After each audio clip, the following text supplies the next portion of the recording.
Okay. Hi, everyone. My name is Gaoyan Xie. I'm a senior manager of the deep learning developer tools team at NVIDIA. Today, I'm going to share some exciting new features of Nsight Deep Learning Designer and show how they can help developers to edit and optimize ONNX models in an integrated environment. Okay, so for people who are not familiar with Nsight DL Designer, let me briefly introduce what it is. It's a simplest form. DL Designer is a computation graph builder. It's also a profiler and a visual inference debugger, all put together as an GUI-based IDE. Now, DL Designer was actually inspired several years ago by some painful lessons that we learned from the DLSS development, where inference performance was critical for the project's success, and engineers badly lack tools support for the rapid iterations of model design, training, performance evaluation, and the quality debugging, final deployment, etc. So therefore, we set out a goal of building a tool like a DL Designer to streamline the end-to-end development process of deep neural network by providing support to all development stages.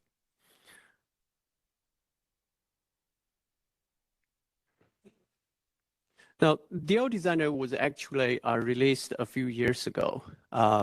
It was using a small inference backend that developed by our team. But currently, it's being overhauled to support ONNX and the TensorRT. Now we have made DL Designer a full-fledged ONNX model editor. So developers can load and open an existing ONNX model to visualize the model graph and to freely edit any part of the model, like adding new nodes, changing the node parameters, extracting subgraphs, navigating the local functions, etc. Of course, nothing stops a developer from creating a new ONNX model from the scratch. I know that not many people do that, but it's just doable. We also wrapped some important NVIDIA ONNX utilities under the hood of DL Designer, like polygraphy and graph surgeon. They are used to do things like tensor precision conversion, model linting, constant folding, model sanitization, etc. And then most importantly, DL Designer is now tightly integrated with NVIDIA's TensorRT inference engine. This gives developers the great convenience of both profiling and deploying their ONNX models with TensorRT in a single environment. Now, I'm going to do a quick demo to show how DL Designer works in action.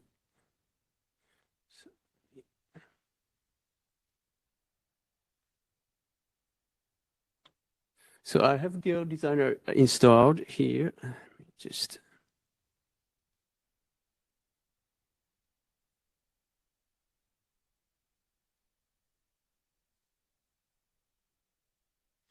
okay. I'm going to load the Inception v3 model that I downloaded from the ONNX model zoo.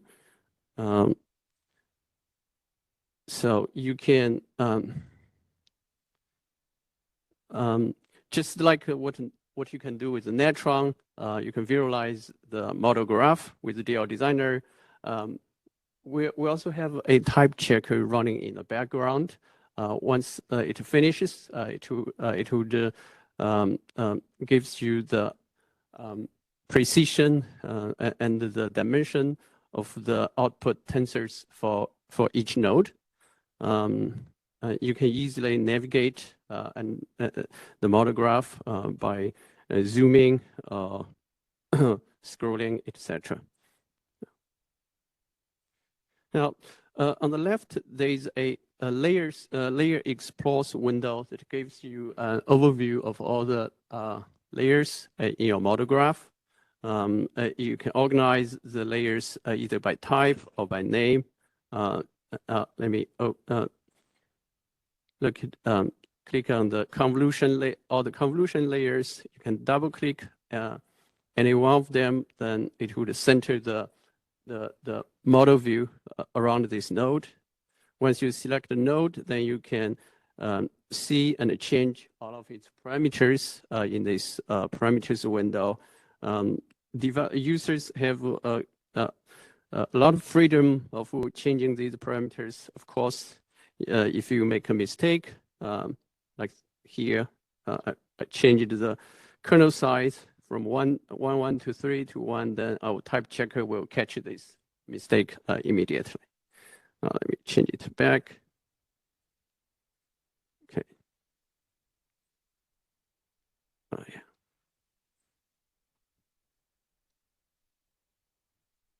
Okay. Yeah. Okay. Now the red cross just disappeared. For each node, you can also examine its initializers. For this convolution layer, you can see its weights and bias. If you want to change the value of these initializers, you can bring up this initializer editor to change the tensor. So it's really convenient. You can also convert the precision of the initializers to different data types. Okay. Now I want to quickly show our support for local functions. So I'm going to load this the same Inception v3 model that we generated via Torch Dynamo. So you can see that there are a lot of local functions used in this model graph. For this one, you just click on the node, then it would open this local function definition. Okay. This one, yeah. Okay, I'm going to close this local function version of Inception. And let's move on to the profiling side. DL Designer supports both ONNX runtime and the TensorRT as its inference backends. Profiling a model is fairly easy. Just click on this button. You can, and let's first choose profile ONNX model by using the ONNX runtime. Okay, I'm going to show the profiling with the CUDA backend first. Okay, this CUDA.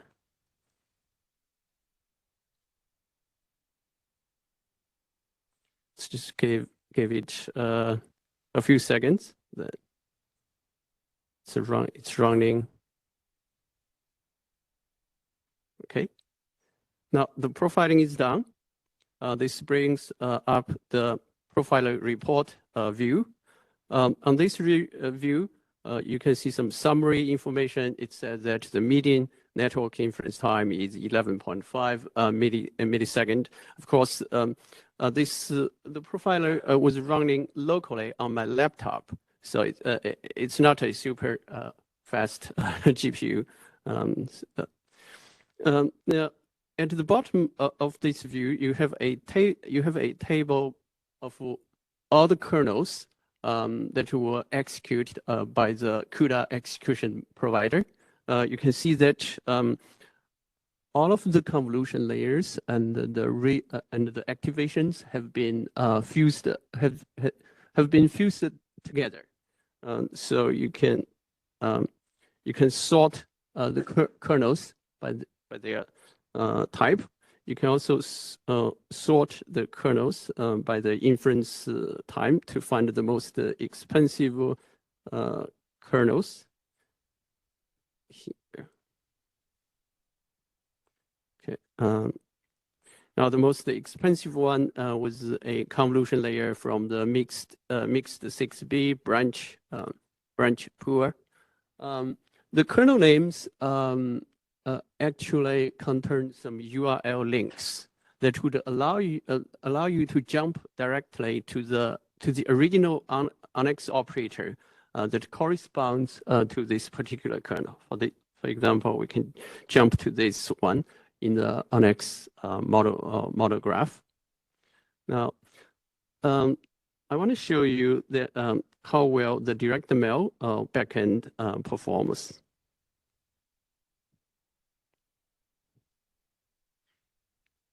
DML.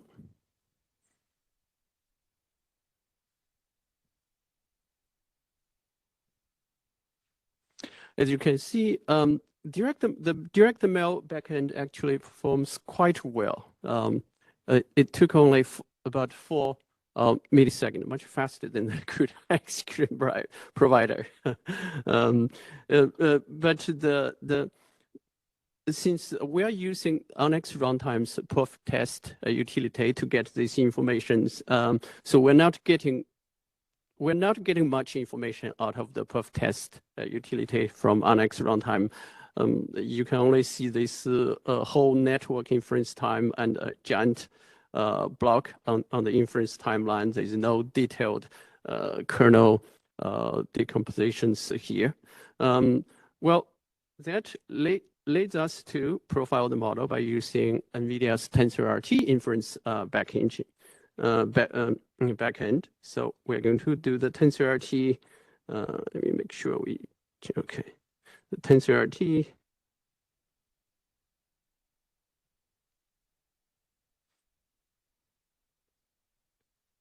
It's not going to take a long time. It's building the TensorRT engine. Now it's done. Now TensorRT is much faster, 4.82 millisecond. It's much faster than our ONNX runtime's CUDA provider, but still slightly slower than the DirectML provider. So I have to say, DirectML, the DirectML team at NVIDIA has done an amazing job. With the TensorRT profiler,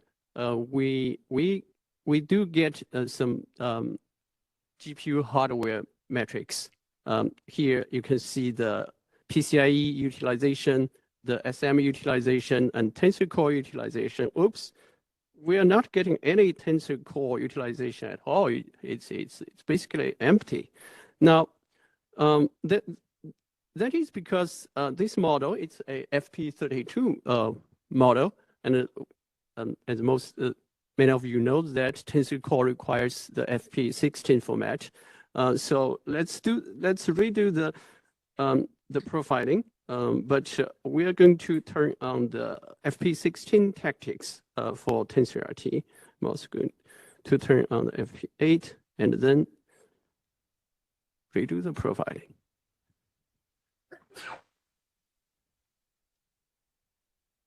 Okay, it needs to rebuild the TensorRT engine because we changed the tactics selection. But it's still pretty fast. Now, as you can see, the median network inference time is 1.82 millisecond. That's much faster than the FP32 version, and it's also faster than. Yeah, this is the fastest. Now, if you go to the timeline view to look at the GPU hardware metrics, you can see that now we are indeed getting Tensor Core activities. Okay, so that's the demo. I want to go back to my slide. Oh God. Okay. For computer vision models, there's no better way than visualization that can help you to debug quality issues in the inference process. DL Designer had an analysis mode that allows you to step through the inference process to visualize and inspect the feature maps and weights for each layer. But since this feature is closely tied to the underlying inference backend, we are currently still working on porting this feature over to using TensorRT. We hope to make it available in the next few months. Now, we're always looking for partners who can work together with us to make DL Designer a better tool for everyone. If you work with Onyx models, and if you find the Onyx editing and profiling feature of DL Designer useful, we would really love to hear from you. We'd love for you to give DL Designer a try. Then please reach out to us by sending email to nsight-dl-feedback@nvidia.com. Thank you everyone so much. Any questions?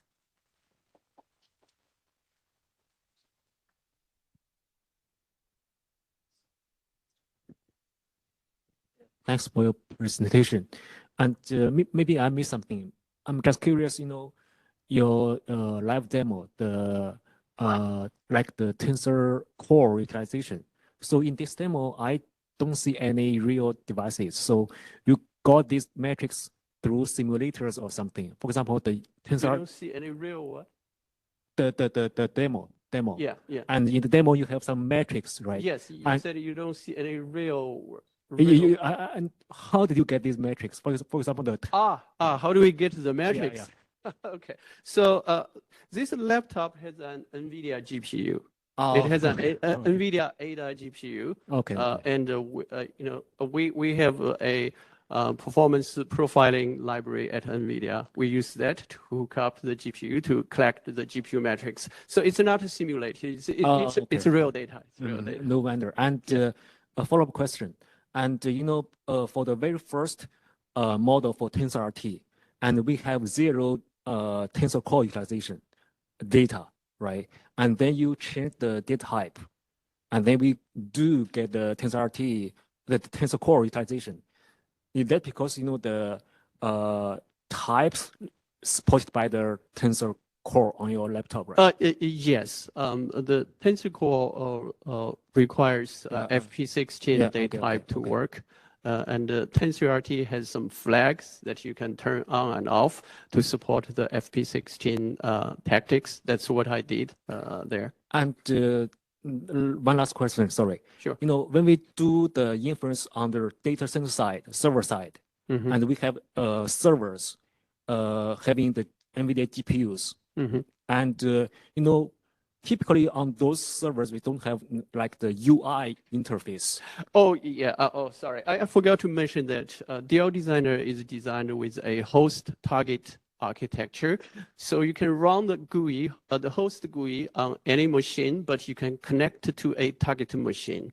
So that target machine could be a headless machine. It could be a machine in the data center or an embedded system, Linux. So we support Windows host connecting to Linux target. Due to the time limitation, I see. Nice. Didn't show that, but it's supported. Yeah. Thank you.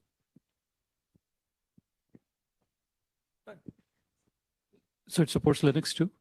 Oh, yes. Yes, we support Windows, Linux, and also the ARM platform. Is it open source? We would love to open source it, but as of now, it's not, because DL Designer is built by using some internal software framework. So it's not easy to make it open source. It's just a technical reason, nothing else. Yeah. Okay. And you mentioned it supports DirectML. And yes, for DirectML, it only supports NVIDIA GPUs, or it supports Intel and no, for DirectML, it supports any GPU. So because it's DirectML. Okay. And the host UI, so the GUI part that you've seen, it has no GPU dependency. Okay. So you don't need a GPU to run the GUI if what you want to do is just to visualize and editing an Onyx model, then anyone can use it. It's not tied to NVIDIA. Okay, great minds think alike. He asked most of my questions, but yes, specifically as far as device support goes, there's like a whole universe of devices that support Onyx, not just GPUs. You mentioned like there's not really a road to open sourcing. Do you see any road to adding support for like all of like Onyx runtime execution providers, or like really broadening the device support? We would love to, or it require, yeah. Maybe we should consider making the profiler part an open source project, so the community can contribute to the profiler part for their specific platform, like NPU, right?